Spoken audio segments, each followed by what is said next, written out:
Okay, today talking about budgeting, budget goals and all that sort of thing.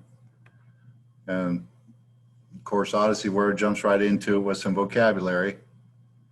What are assets? What are goals? Liabilities? A mortgage would be an example of a liability, or a credit card bill, medical bill. Those are all liabilities because you owe somebody money.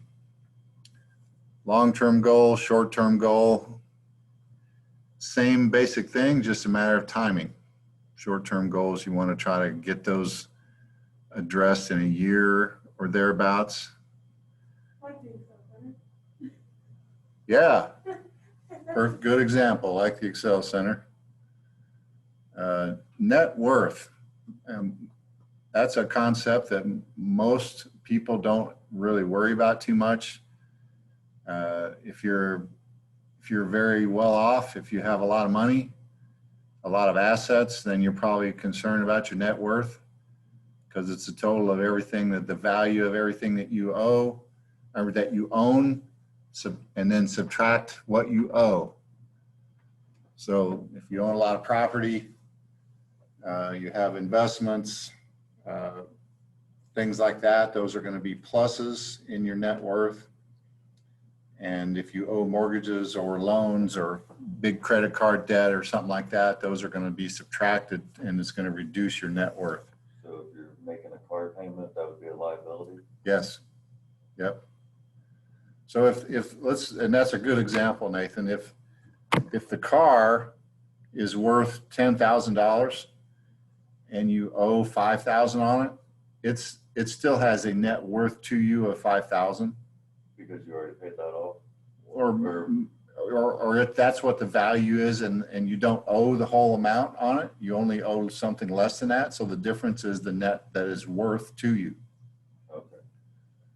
So same thing with a house. If you bought a house that was $100,000 and you had an $80,000 mortgage on it, 100,000 minus 80,000, the value that you actually can claim is 20,000, because you still owe 80,000 on a $100,000 value property. Okay. That's the way, whatever the asset is, whatever the positive value is, you got to subtract from that anything you might owe on it. And that's how you get your net worth. Most people, like I said, don't ever even worry about it unless you're at a point where you've got lots of money and lots of assets. If you have a net worth in the millions, you're probably doing pretty well. I don't personally know anybody that's in that situation.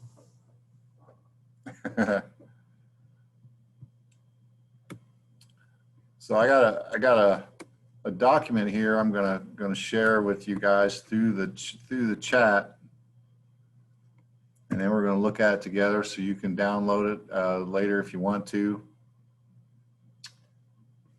Let's see. Yeah. Personal budgeting goals.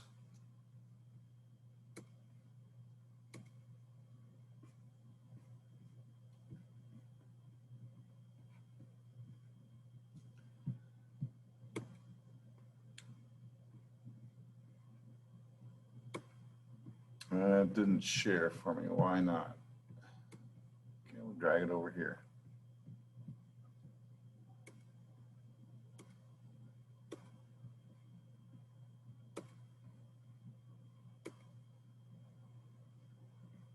There we go. So this gets into a lot of detail about how you can come up with goals. The first thing I want to emphasize on here is this idea that goals should be SMART. It doesn't mean smart in the sense of intelligence. That's an acronym. Goals need to be specific. Goals need to be measurable. If they're not measurable, how do you know if you've achieved the goal? They need to be achievable. If you say I want to earn $1 million by the time I'm 30, that may or may not be. It's certainly specific and it's measurable, but is it achievable given where you're at? who knows? That's one of those sort of maybe a pie in the sky wish more than a goal. It's got to be relevant, and it has to be framed by some time. It's got to be something that you can say, yes, I'm going to get it done in a certain time frame. A little bit different definition here on the length of these goals. Short term is the same as what they had in OdysseyWare. Midterm, long term are a little bit different. I think OdysseyWare just talks about long-term goals as anything that's longer than a year. So, you know, if you wanted to own your own home in 5 years, okay, what does that mean? That means you probably got to start saving some money for a down payment. So whatever the value of the home is, you can figure out what you need to actually put aside every month or every paycheck in order to achieve that goal. So then there's an example here, talking about going on a vacation to Hawaii when you graduate to celebrate your accomplishment. So if that graduation is 3 years from now, you have 36 months to save for your vacation. So here's how you can create this SMART goal. It's specific enough. You plan to go to Hawaii when you graduate. Well, you know when that is. The time frame is 3 years from now, because that's when you graduate. Measurable, you know that you're going to need to save $4,500 to take your trip. Okay, so in 3 years' time, you got to save $1,500 a year in essence to be able to do that. Is it achievable? Well, that $1,500 a year breaks down to $125 a month. Can you set aside $125 a month and not starve or not get kicked out of your apartment or not lose your car or, you know, any of those? Huh? Right, yeah. Right. So certainly that goal is relevant to you because you need to reward yourself for all of that hard work for graduating. So there's a spot there where it's set up so you could come up with some of your own goals. The next page is one way to start crafting a very simplistic budget. So you've got take-home pay and any additional income. That's the income side. Your expenses, you're going to have housing, whether it's a rent or a mortgage. And there may be others. You may have more than this. You may have less than these, but these are pretty typical. Transportation, utilities, subscriptions like cable or cell phone, groceries, medical, anything like that. That's a recurring expense that you need to budget for. Dining, travel and entertainment, other discretionary spending, hobbies, personal care, etc. Debt payments, if you owe on a student loan or you have credit cards that you owe on or anything like that. And if you notice, they separate those out from transportation. The car payment is in with the transportation rather than in with debt payments. It's still included, but it's more logical, according to this format, to put it in with transportation. But you don't have to do it that way. If it makes more sense to you, for you to keep your car loan, track it separately, then that's what you should do, because you're not going to be doing this budget for anybody else. You're going to be doing something like this for yourself, for your own purposes. Any kind of savings, you know, you probably heard the phrase, pay yourself first. That's where the savings comes in. That's how you can start to accumulate some money to help you with attaining future goals and being prepared for emergencies, like Lene said.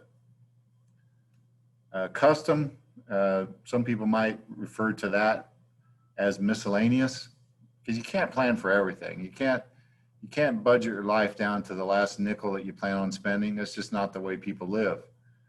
And there's going to be things that come up that you hadn't planned on. You know, one thing I don't see in here, you know, you got birthdays, you got Christmas, you got family members that, you know, maybe you're going to give gifts to, something like that. Those are all other things that are discretionary, but maybe another category for things like that could be added in here. The bottom line is your income minus your expenses. There's a really good website here. It's listed right underneath that, www.moneyunder30.com. Lots more budgeting tips on there.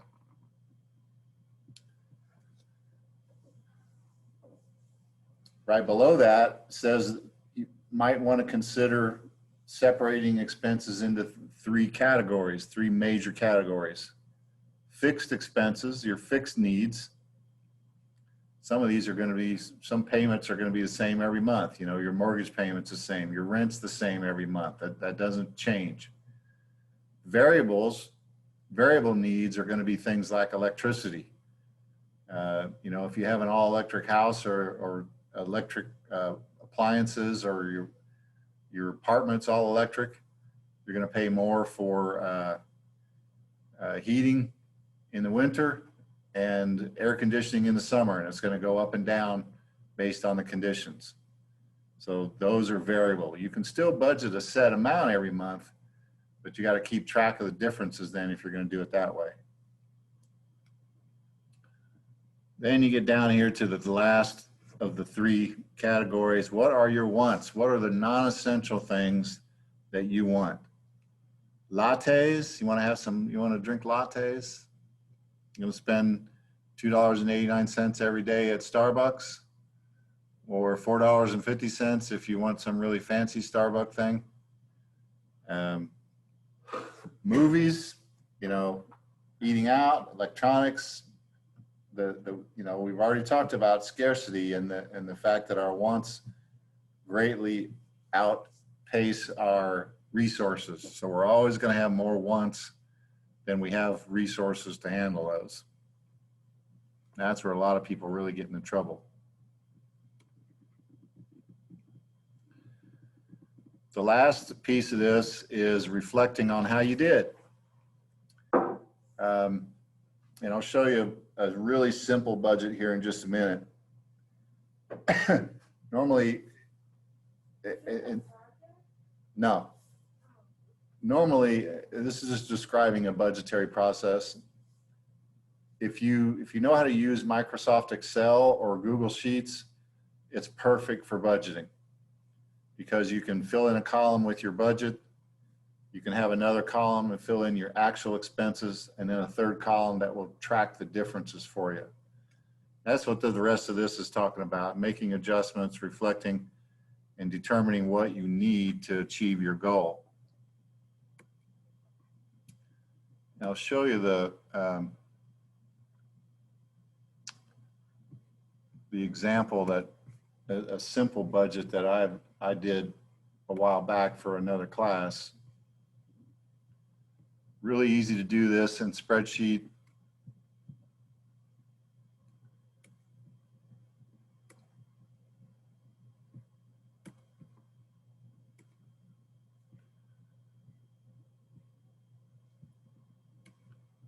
So this is a much simplified version of what was in that other description. My budget amount, you know, my mortgage, my rent, electric, I'm budgeting for electric, I'm budgeting for gas. So maybe my heat comes from gas utility, maybe my electricity covers lights and the stove and air conditioning. So I'm going to have both of those bills. If you own a home, you're probably going to also have water and sewer bills.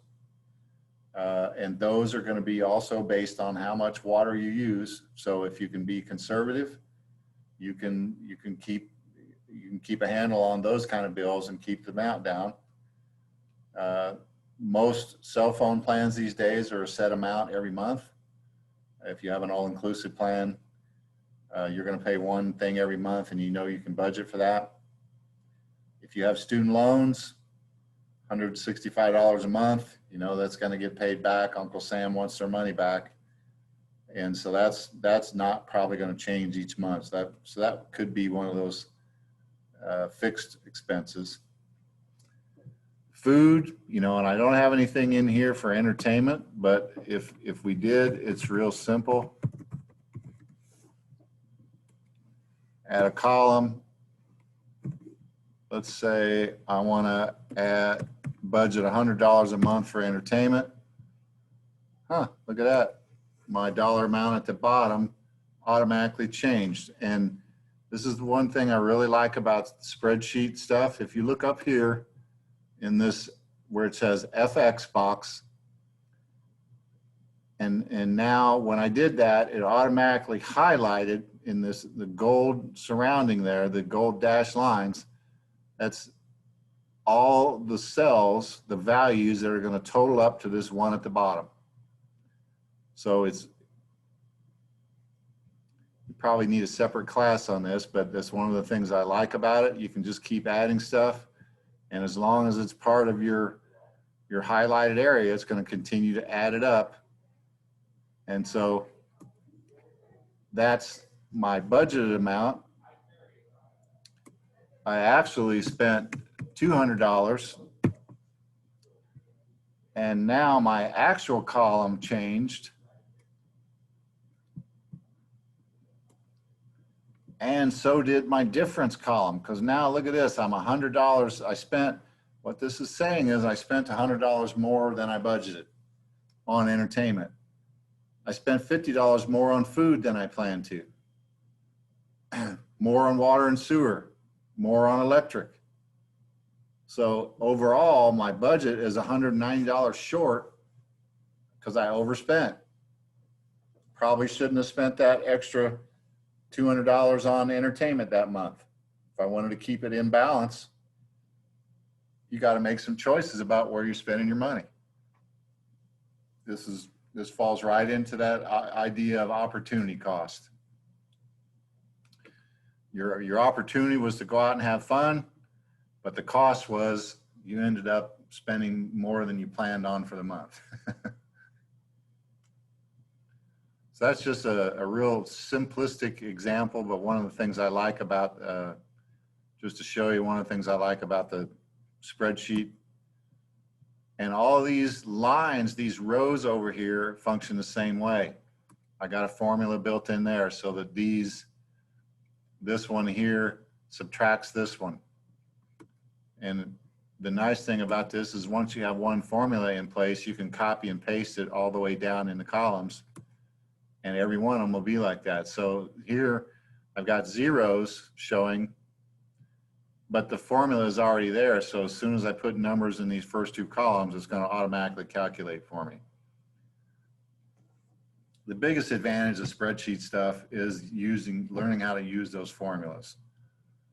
If you go into any kind of business, if you have to deal with budgeting in any kind of business setting, you're going to have to know something about spreadsheets, because that's just the nature of the beast. Everybody uses spreadsheets to keep track of budgeting and to keep track of expenses and income, because a lot of this stuff can be automated. Once you have the formulas in place, if you like the format for 1 month, you can copy the whole page and repeat it for the next month. So probably not something you've had to had to do much with yet, but you probably will. Any questions so far?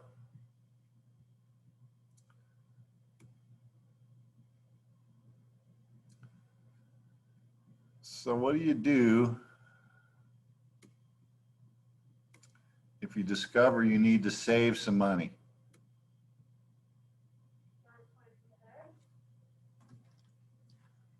Yeah, that's part of it for sure.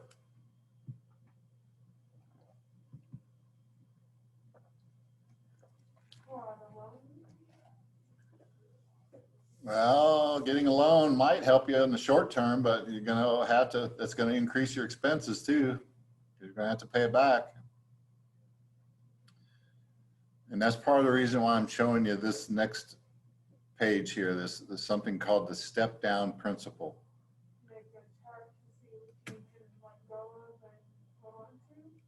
That'd be good. That'd be excellent. And you know, there are things you can think of tax wise. Maybe you make some donations to charity, things you don't need anymore. You can write that off on your taxes. But the step down principle is actually something that you can implement in your everyday decision making about how you spend your money. And this example is about food, about meals. At the very top of this staircase is going to restaurants. The very bottom is you're making all your food from scratch. The idea being down here at the bottom of the stairs, it's the lowest cost that you can have.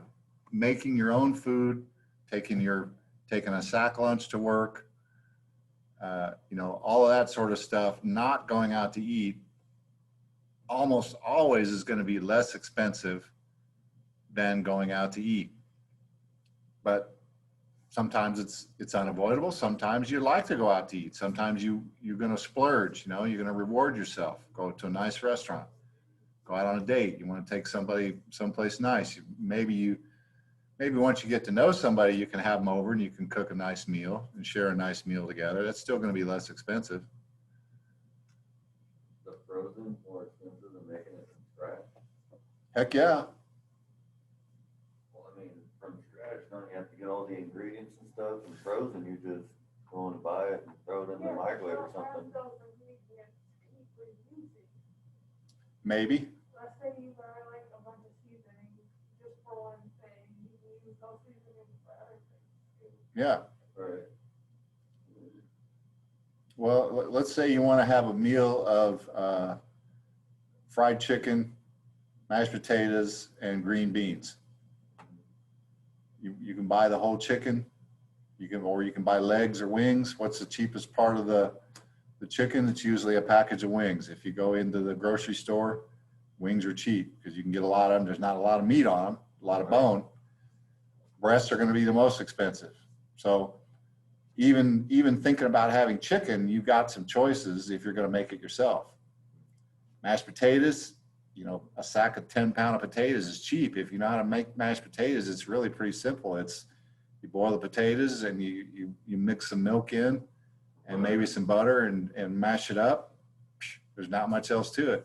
Right. But if you buy a frozen dinner that's got all those things in it,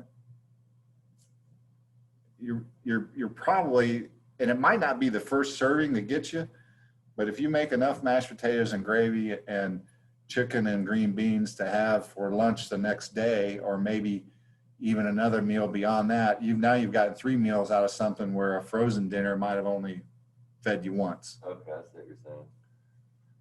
So you can economize. The quantity of it. Right. You can economize by having that sort of stuff from scratch. And I'm not talking about big fancy recipes. I love to cook. I don't use recipes. Right. It's just stuff that you. have to use the whole package and then you can like put some in the freezer. Yeah, exactly. Like Right. spaghetti's probably the cheapest thing you can make. If you go to Costco, they got these packages of chicken breasts, you know, they're like 3 breasts in a package. You get 6 of these things, throw them in the freezer. Man, those last forever. If you go to the other end of the spectrum, even if you think about going to a restaurant, you got lots of choices. You know, are you going to go to Ruth Chris, St. Elmo's, and get a $100 steak? No, Texas Roadhouse.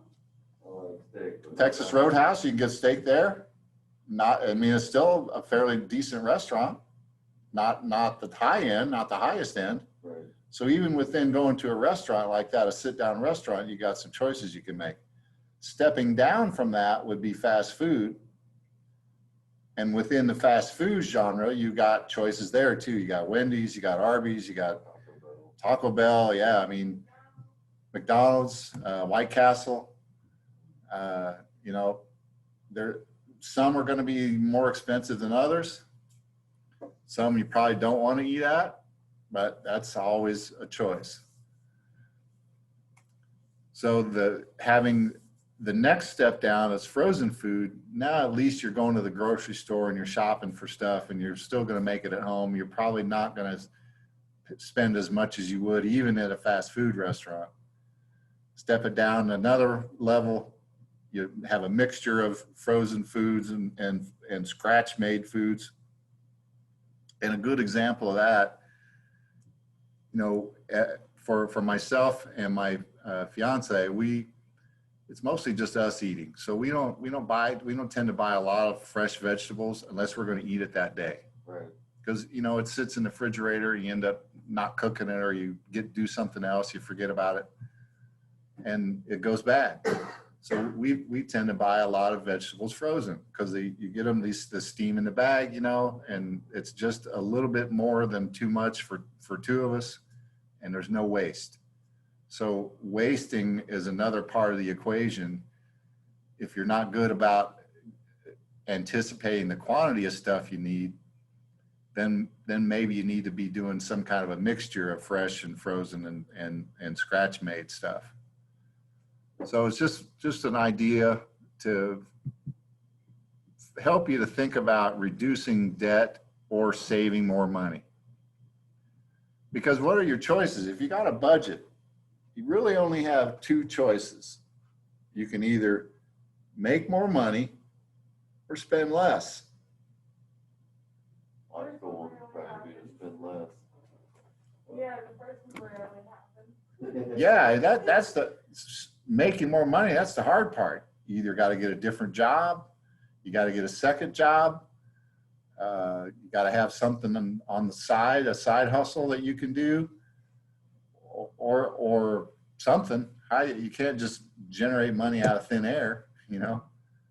So most people are left with the other option, and that is, gosh, we got to reduce our expenses somehow. So this is an idea that might come in handy if you find yourself in that situation.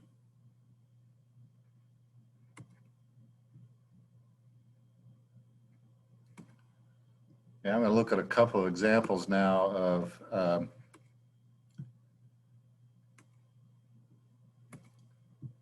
some budget problems. And what would you do?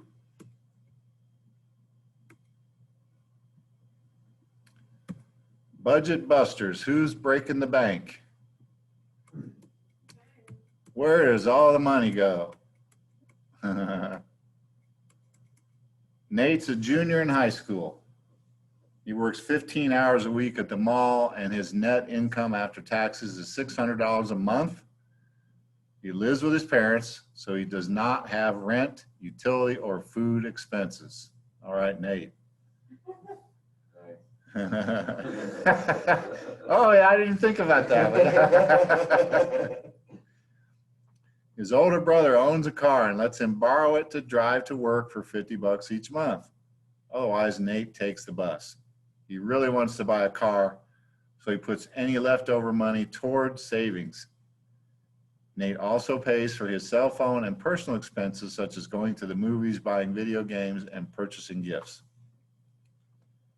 Below is Nate's estimated budget and what he actually spent in 1 month's time. Analyze Nate's spending to determine why he's not on track to save for that new car and what changes he can make to get on track. Oh, you have to save everything towards the car. Well, his budget's $100 for savings, and you're right, there's zero there in the actual.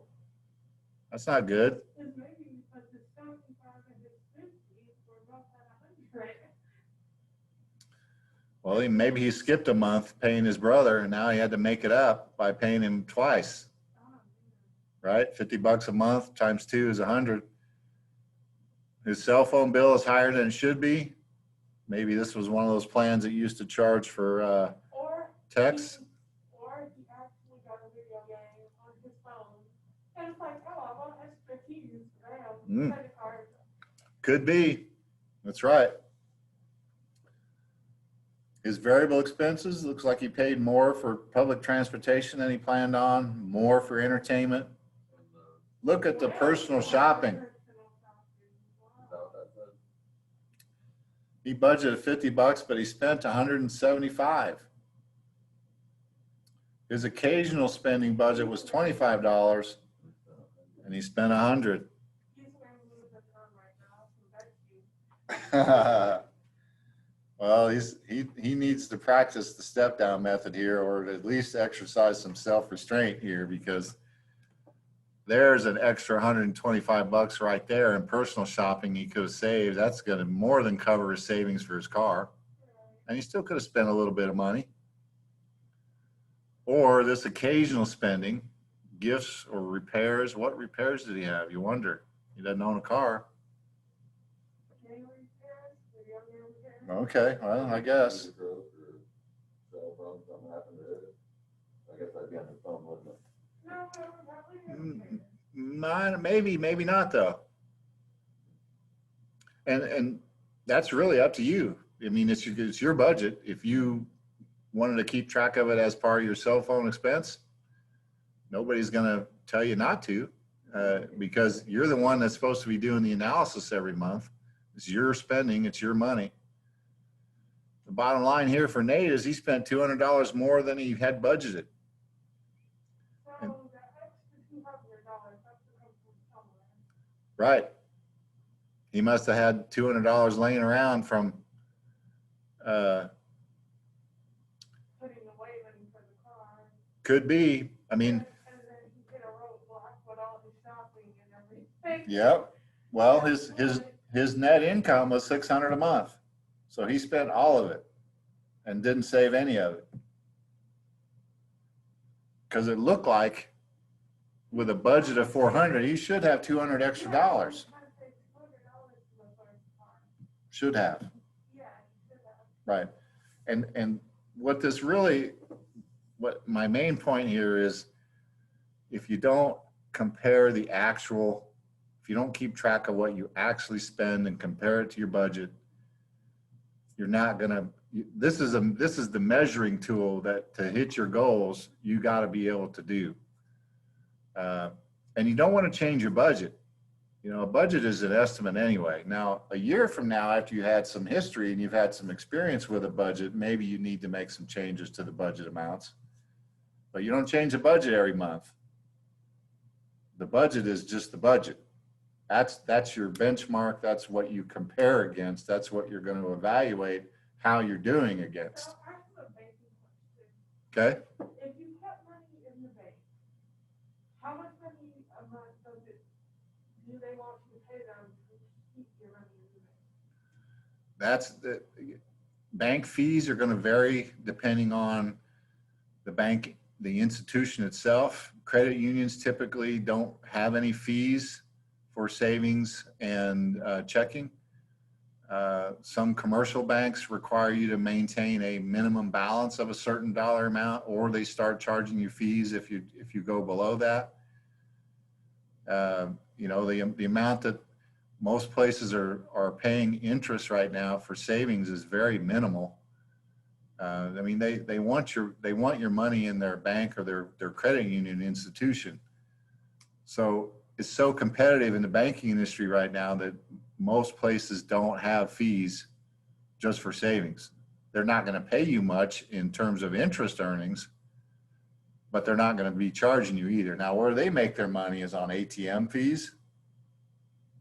If you're a PNC Bank customer and you go to Chase Bank ATM, unless it's part of the same network, you're going to get a $3.50 charge from the ATM itself, and your bank is probably also going to charge you $3 because you went out of network. That's the kind of stuff that you really have to watch. That's where the banks are making their money these days, is on ATM fees, overdraft fees. If you write a check for more than you have in the bank, they kill you on that. I mean, unless you have overdraft protection, and they're still going to get a fee from you, Oh, but yeah. it's not as much. It might be $6 instead of 35. So there's a benefit to having the overdraft protection, but you guys still got to have the money there somewhere. I'm getting robbed. I've been getting charged $80, $90 For what? overdraft. Something would come out and they would charge, I think, $20, $30, and then every day that I didn't pay it, it's another $30 or $50 or whatever.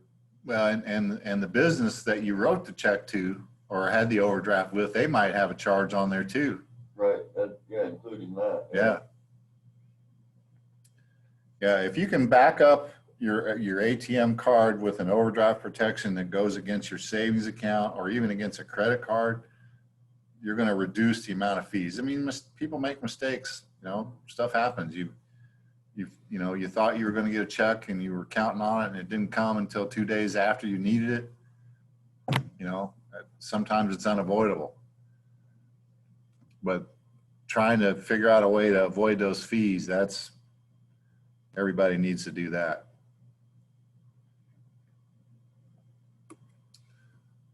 So I won't do another example on that. And we'll go back and look at the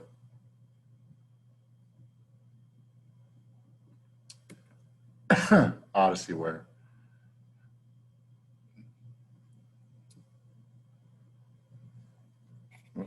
Not fine. Excuse me, just 1 second. Probably a spam call. Do you know anybody in Minnesota? No. Okay, yeah. No, my phone usually says spam call. They keep asking me about this car. Please show your car payment. I love getting those calls. I tell them I don't have a car and they still call me. One of the best ones is student loans. Pay your student loans. I don't have any. Good for you. I wish I could say the same. When I went back to school in 2011, the only way I could go back was to get student loans. So get it out of the way when you're young, man, because it's a pain. So in this section here in OdysseyWare, it talks about net worth. It's got a listing here of things that typically would be considered assets. These are, generally speaking, things that have a positive value. Car is one of those things that actually depreciates in value. In other words, its value goes down as time goes on. Unless it's a classic, yeah. Or brand new. Well, even brand new, you can drive it off the lot and the value goes down. Not significantly, but there's considered to be used as soon as you drive it off the lot, now it becomes a used car. It's out of the dealer's hands. It's no longer brand new. That's just the way the car market works these days. So there's a lot of different things that you could call assets that would go towards the plus side of determining your net worth. Jewelry, retirement funds. If you've loaned money to someone, money that's owed to you, that could be there. Liabilities are all the things that you owe. These would be the minuses. And you're going to compare the two numbers. So your credit card balance, wow, they're doing really well. This person doesn't have a mortgage. That's pretty amazing. Car loan, you notice these are total amounts. This is not monthly payments here. These are the total amounts of the liabilities, which is pretty reasonable. This is probably a young person that doesn't have a lot of, they got no retirement funds. They haven't bought any jewelry. They don't own real estate yet or investments. They have a lot of business. Could be. So their net worth is just a simple subtraction. You take the total amount of your assets, subtract the total amount of the liabilities, and that's how much your net worth is. Positive numbers are better. You want to have those positive numbers.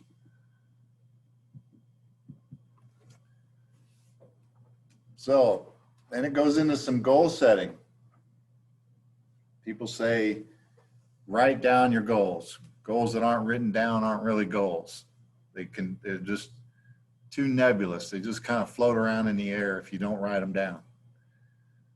So here's 2 goals. It says use detail. Which goal is easier to visualize?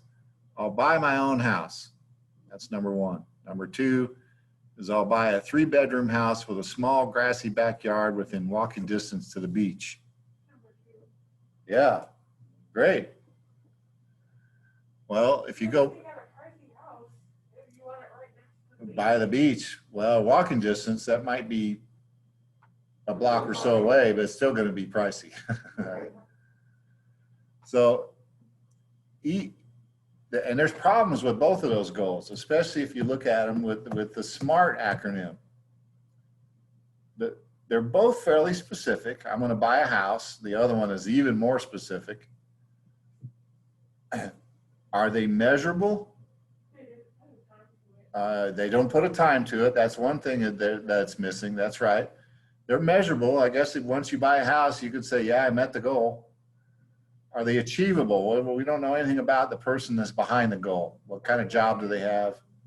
What's their income? We don't know anything about it. They didn't tell us that. Is it relevant? Well, somebody that's in college, probably that's not a relevant goal right now.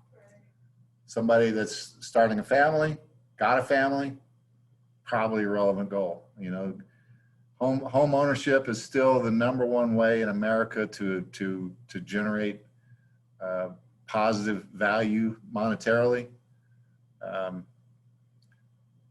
Some people might say the stock market is, but the stock market is very volatile, and you pretty much need somebody else to do that sort of work for you. Most of us do, if you're going to be buying and selling stocks.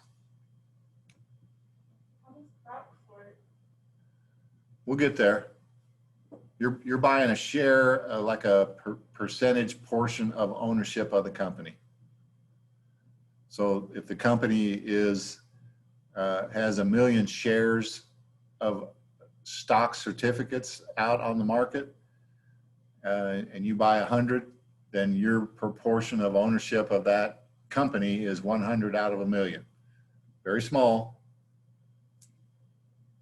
but you still own part of it. And if the company does well, the stock will go up, and then you can make a choice to sell it and make money at the time you sell it, or hold on to it for the long term.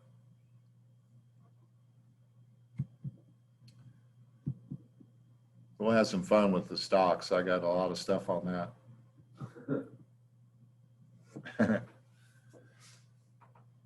So right after the goals there, they say it goes into talking about making it measurable.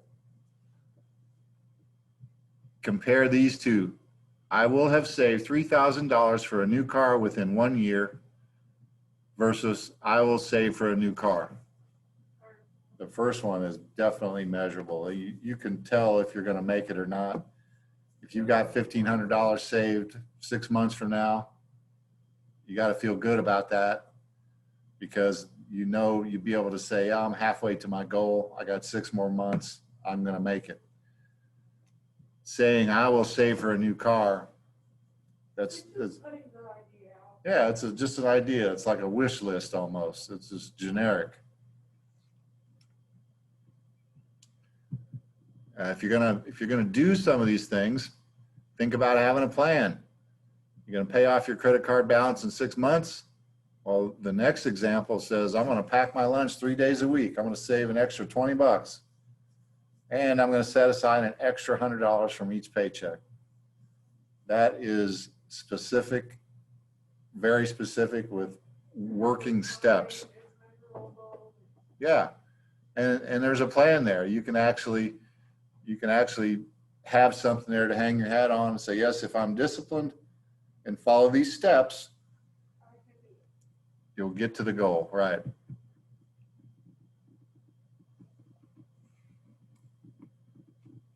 So you're going to have a chance to evaluate some other people and their goals, what they're doing, how they're doing it, and that sort of thing. You got questions so far?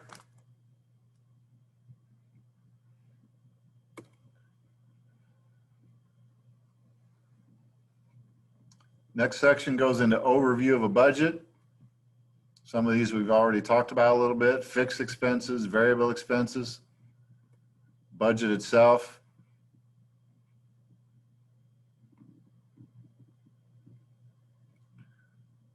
They give you an example of what an accountant might come up with if they're going to determine what your net worth is. You can have lots of different things that are a positive value that go into that.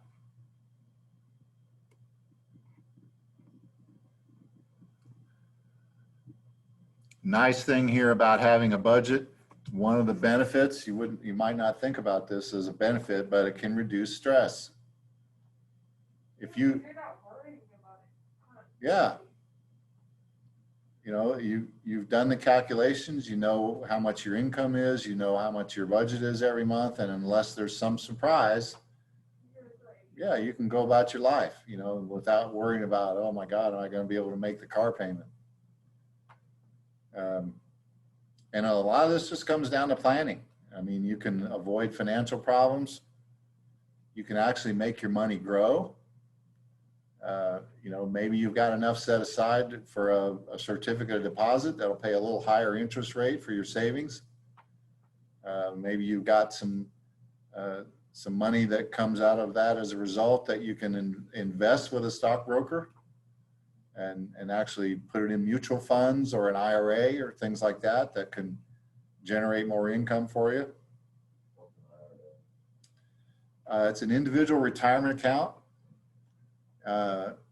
IRAs are generally really good savings vehicles because, and especially if you have one through like your employer, where some of your income can go straight into that IRA, maybe even with some matching dollars from your employer. You don't get taxed on that as income until you take it out of the IRA some years down the road. So you get two benefits. Your immediate income is reduced because that now, if $1,000 is going into that IRA, you're not being taxed on that. It's not current income. It's pre-tax. It's a pre-tax deposit into the IRA. Second, if your employer is going to give you a match of say 50 cents on the dollar, now you put 1,000 in, your employer gives you 500.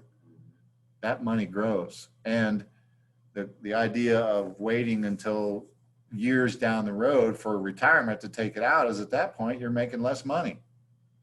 So you're in a lower tax bracket.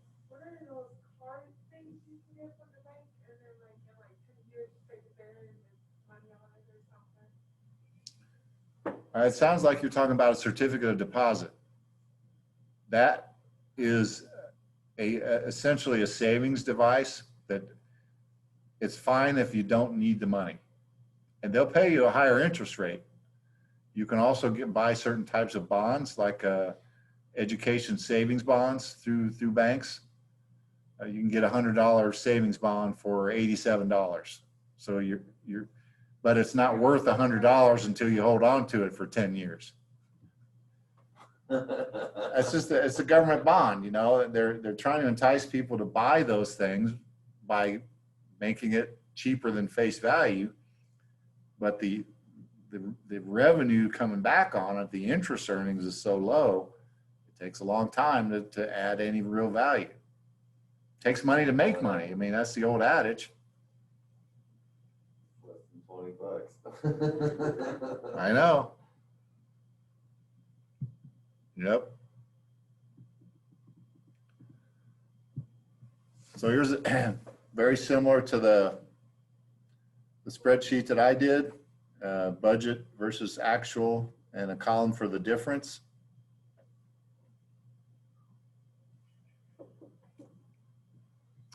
You'll see a lot of similarity wherever these things are put together. Some of it's just a matter of, are you going to add more detail than others? You know, here they've gone to, you know, obviously they're serious about their yoga if they've included yoga class in here as a monthly expense. You know, for me, it would be LA Fitness. You know, I have a LA Fitness membership. I haven't been there in a while because of the pandemic, but I'm still paying on it. I'm not going to give it up. Open back up by now? Sure. I'm in a high risk category. Oh. I'm not really anxious to go in there and put my hands on lots of sweaty equipment, and I don't know how good they may be doing a fantastic job of cleaning it, but all the you know, the heavy breathing and all of that stuff, I'm better off right now avoiding places like that. I'm getting plenty of exercise riding my bicycle. I did a 24-mile ride on Saturday that kicked my butt, but it felt great. Yeah, I rode almost 60 miles last week. I don't think I could do that. Well, I didn't start off doing that at the beginning of the year. Trust me, I was riding like 5. So it takes a while. So How are it, you counting the size? Like, 2.5 there, 2.5 back, or no, 5 there and 5 back?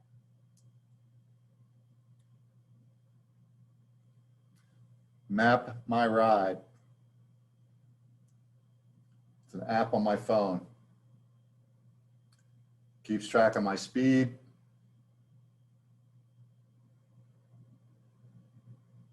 There's the map of my route that I did yesterday.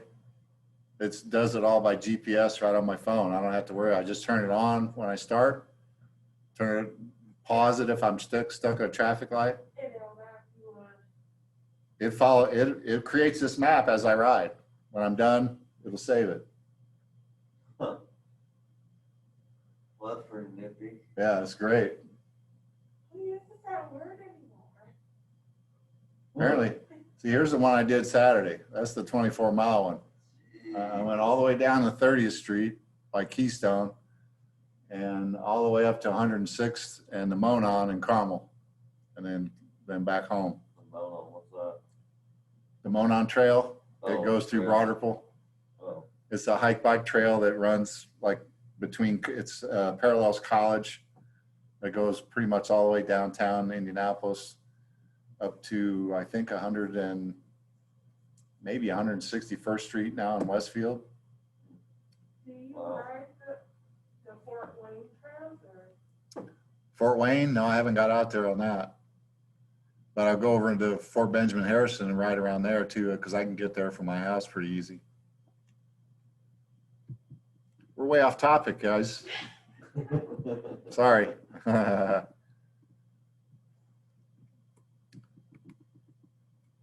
me go on to the next thing. That's just a rehash of what we've already been doing. Spending. Everybody loves to spend money.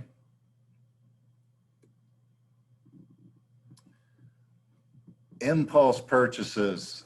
Purchases that are not planned. Are you an impulse buyer? Really? Either one of you. Uh, Sometimes. yeah, sometimes I guess. I get organized when I go into the store and I have a big list. That candy bar might be looking a little. Well, and that's a really good example because think about all the stuff that they put up around the cash register. Right. It's there exactly for that reason. Yeah. Oh yeah, I might need this or I might need that. Oh, look how cheap that is. I'll just throw this in here. It's only a couple bucks. You know, you do that every time you go to the store, you know, stuff starts to add up. And impulse buying can be a big problem if you're trying to budget, because then you're not showing any self-discipline. You're not. Especially around tax time. Oh yeah. Yep. That's where it gets me in trouble. I don't think my dad has that problem. He does taxes for people, so he gets paid around that time. That's good. Impulse buying can come in a lot of different, hit you in a lot of different ways too. I mean, it doesn't even necessarily have to involve cash. You know, if you have a credit account, you have a credit card, and you think, oh, I got a balance here I can spend. You know, unless you're pretty good about disciplining yourself. And then you go to the grocery store like Mom does. Okay, I'm only giving you a few things. Yeah. Then she walks in with like, okay, go put the stuff out the backseat and out the front. Uh-huh. I feel like you were only getting a few things. Yep. That can get you in trouble. And especially if you use a credit card for it, because now you're going to have to pay interest on all that also. So what does it mean to spend wisely? So it's a pretty good list there. Look for bargains. It says buy high quality. Why would that be a good idea? Because if it's low quality, then Yeah, you're gonna have to replace it. It'll wear out or break. Yep. Use credit cards infrequently. It's good advice. Think about what is most important. Track your spending. It comes back to that budget idea again. So stick with the budget. Don't stray from the budget. I don't know if you guys know this or not, but if you have to do your own grocery shopping, the healthiest parts of the grocery store are around the outside. Think about how grocery stores are laid out. You walk in, you usually go through the produce first. Then there's the meat counter maybe. Then you got dairy and milk and all that sort of stuff and eggs and on and on and on. Well, if you start weaving your way in and out through the rest of the grocery store, that's where you get the chips, the pop, candy, right? All and the cereal, all the sugary stuff, the crackers and Bread. yeah, crackers and bread, all those things that put calories on you. So if you want to eat healthy, stay on the outside of the grocery store. Now that's Make some good food with that too. typically, I love yeah, that. it's, and because you're on the lowest step of that step down rule I too. think the cheapest is Sunday. A lot of people are vegetarian as a result of that. Well, a lot of the organic stuff is marked up too. Organic costs more. Yeah, Yep. Yeah. that never makes Well, it sense to me. depends on what you're making, because I just made $40 mushroom pizzas last night. Oh yeah, that sounds delicious. Love mushrooms. The other thing that they do in grocery stores that you might not know, the companies that put stuff on those shelves, there's a lot of competition for shelf space in grocery stores. Walmart, especially, even Meijer, Target, they got these superstores now where they got groceries in them. The stuff that's at eye level that you can just reach out and grab, that's the stuff they're making the most money on. But if you look up or look down, that's where you're going to find your bargains. That's where the generic stuff's going to be located. They want it easy for you. They're going to lay it out there where all you have to do is grab it and throw it in the cart. You got to work a little harder to get the cheaper stuff. And that is just a fact of how grocery stores are laid out. And of course, you got all the stuff. But if you walk in and then you're like, oh my God, I haven't seen it even, yada, yada, yada. Is that the new Louis Vuitton purse? There you go. And you're often spending. So be aware of that kind of stuff. And a lot of retailers follow similar kind of marketing and merchandising philosophies. The stuff that's on sale is probably marked up 100% anyway from what they paid for it. So a 30% sale, they're still making money. It's just the nature of the business. Well, there's the shoes that you like, right? Okay. She doesn't have the money to buy them now, but she made an impulse purchase on an expensive dress, and now she needs the shoes. Oh, gosh. Well, don't buy the dress. That's how women think, okay? Yep. We gotta have a shoes match. Have you ever read the book to your to kids, If You Give a Mouse a Cookie? Yeah. That's a great little kid's book. Or, He's- want to go to school too. and all Yeah, that. right. If you give a mouse a cookie, he's going to want some milk to wash it down. If you give him some milk, he's going to want something else. That's the way impulse buying is. If you get this, then you want that. I always think about that whenever I think about impulse buying. So they go through this whole list here about bargains, high quality products, using the credit cards infrequently because the actual cost that you end up paying is going to be higher with the interest, especially if you can't pay it off in full.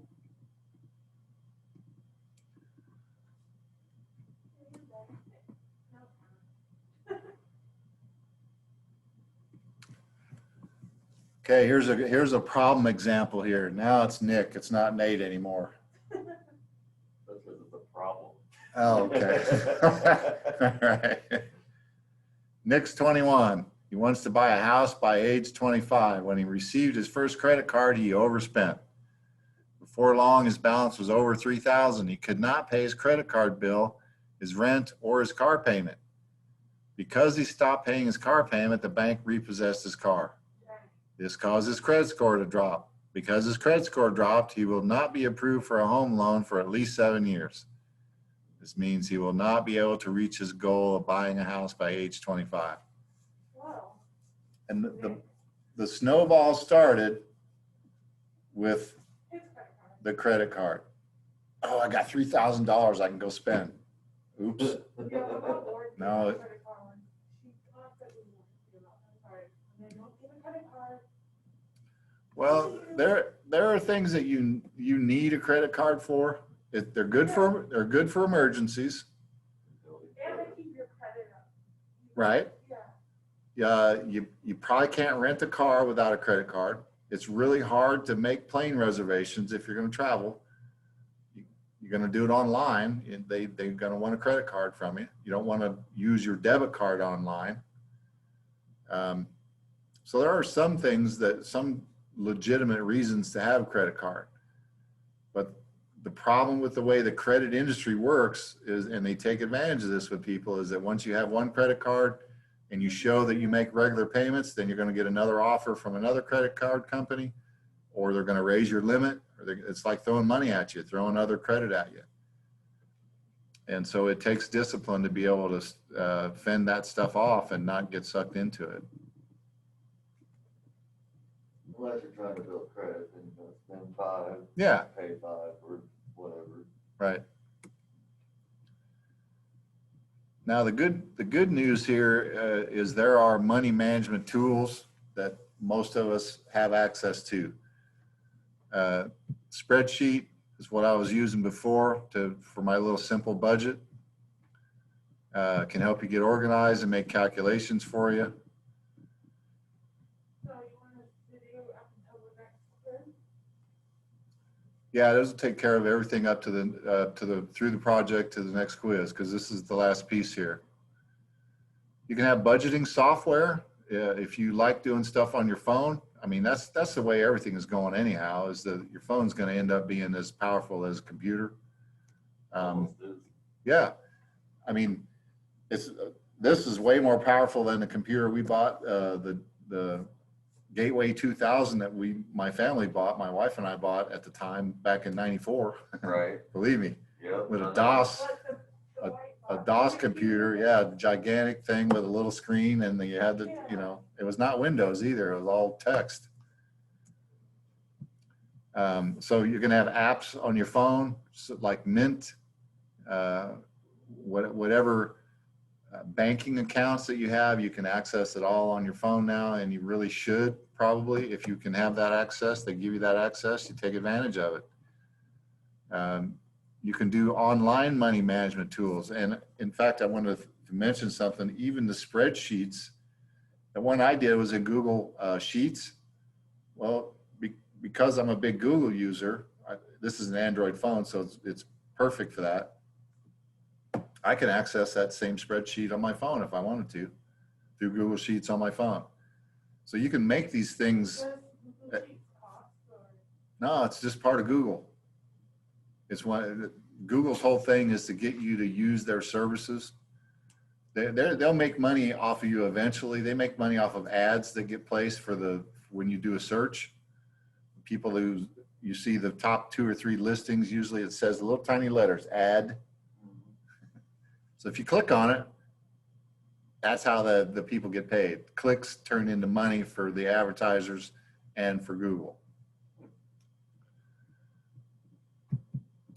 Online banking is come into its own. I didn't used to like to do things online 15 years ago, but now everything is so much more secure. It's really a no-brainer, and I'm keeping less and less paper records now than I ever have. Good examples in here of spreadsheet use. This is you can tell that someone here has created a 12-month budget with the annual totals here in these first 3 columns, 3 more columns for January, and then they've just copied and pasted it over and over change the month, February, March, etc. So I'm sure it's probably a big spreadsheet, and you got to scroll back and forth to get through everything. But the big numbers, the totals here are the first three columns. So all these things are going to total back here. That's one of the things I wish we did more of here at the Excel Center is classes on Microsoft Excel or Google Sheets and things like that. That's really a lot of good practical uses for. And then you don't have to be an accountant to want to learn how to use these things. It's a really good skill to have regardless. Especially you have to make a budget. Yes, absolutely. So and that's what the project is here. Create a budget. It does not have to be in a spreadsheet. You could do it in Microsoft Word. If you know how to insert tables into a Word document, that's another way. It'll look like a spreadsheet, but it won't calculate for you. Sure. Yeah, sure, absolutely. I mean, you could even do it on paper and take a picture of it and email it or text it to me if you wanted to. And it's use the technology if you're comfortable with that. I'm okay with that. I love technology. I mean, I'm a photographer. I use this stuff all the time. I don't. So we're making a budget based on what we have, like Well, our Or just earnings a and random stuff. one. you're going to have to look at the details here. They're talking about a specific family. Look over Spencer's family's financial details. There's monthly expenses shown here. Your budget comes in this.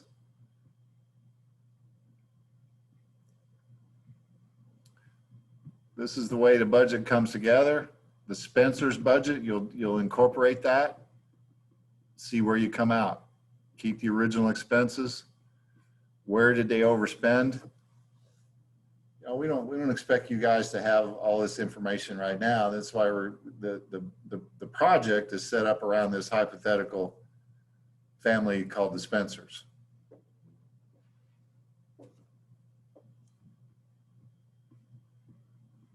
Doesn't have what they make though. How much do they make? It doesn't. Right here, monthly income, it's right at the beginning. Okay. $2,500 and $4.50 from interest. It's not much. Something. Yep. So $2,500 a month, what is that on a year?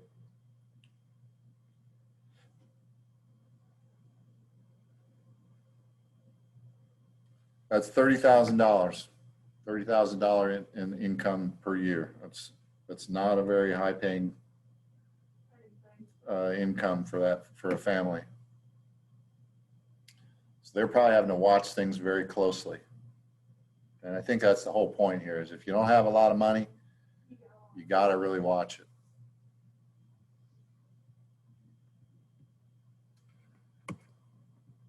So don't stress over it, just do the best you can with it.